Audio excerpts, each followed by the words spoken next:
my name is Michael Bosey. Welcome to the program. Glad you can join me today on what I think will be a short episode.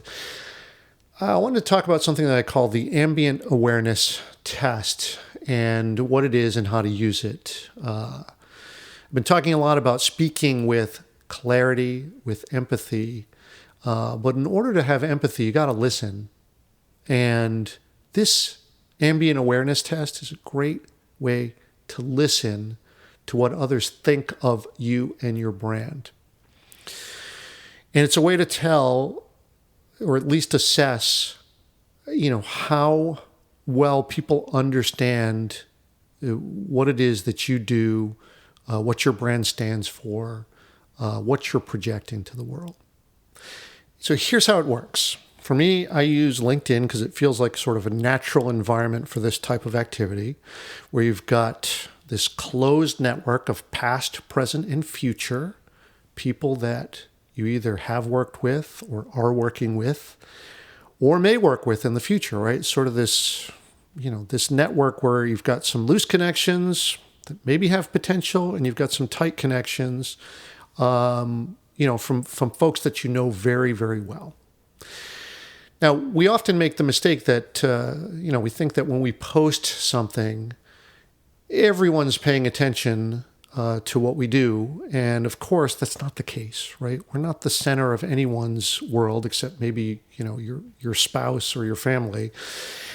And even then, it's not fair to expect that all the time. And especially LinkedIn. LinkedIn is perfect for this because it's just not that type of, the personal relationships. It's more of in a business context. So the way that I do this is just from time to time, I ask folks in my LinkedIn network, sometimes this might be via messaging or in a phone call or conversation, and I just ask one simple question: what do I do? In other words, in your view, can you articulate to me what it is that I do in my business or projects that I have or whatnot? What is getting through ambiently on my feed and what I project, by way of my content, my podcast, my videos, my posts? What is it that I do?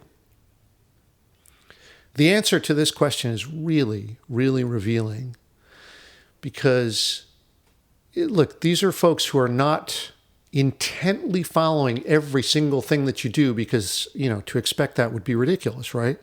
They're getting this information piecemeal. They're paying attention to it lightly.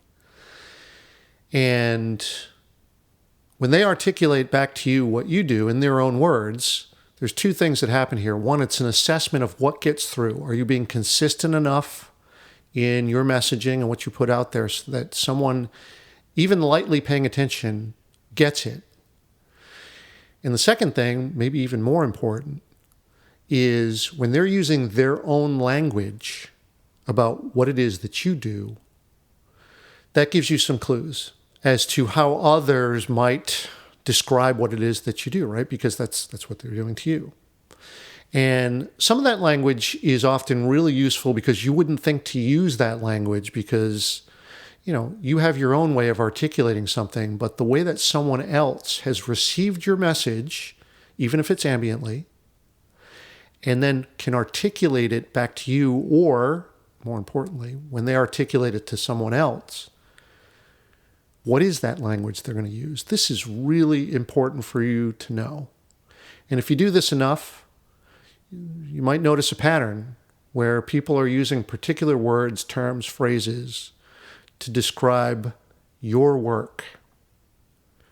This is of enormous benefit because if you know how people are talking about you and your brand, you got a better shot at connecting with future prospects, customers, colleagues, if you're using language they already use. Now look, this method, this test is not foolproof.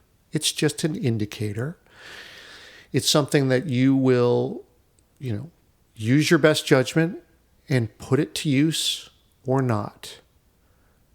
But I find this to be really, really helpful just as a quick check-in to make sure that I'm doing enough listening and connecting with people in the way that I hope to. I take on a lot of projects, a lot of topics. I'm often, making adjustments and changes. And it's funny how certain things persist in my messaging, some things that are consistent, and that's good. And then other things that can be confusing. It's good for me to know about that. It's probably good for you as well. All right, I'll stop there and invite you to take part in this test as well, both to try it out in your own realm and ask the question of an acquaintance, of someone in your LinkedIn feed, or, pick any social platform, doesn't really matter. Pick friends or family, whatever works. But also I invite you to do this for me too. Hit me up in the comments on Twitter, on LinkedIn. Let me know what it is that you think that I do in your own words. I'd appreciate that too. All right. Thanks, as always, for your attention. Was really glad to have you here and talk through this concept, and I hope that you'll put it to good use. So thank you, and we'll see you on the next episode.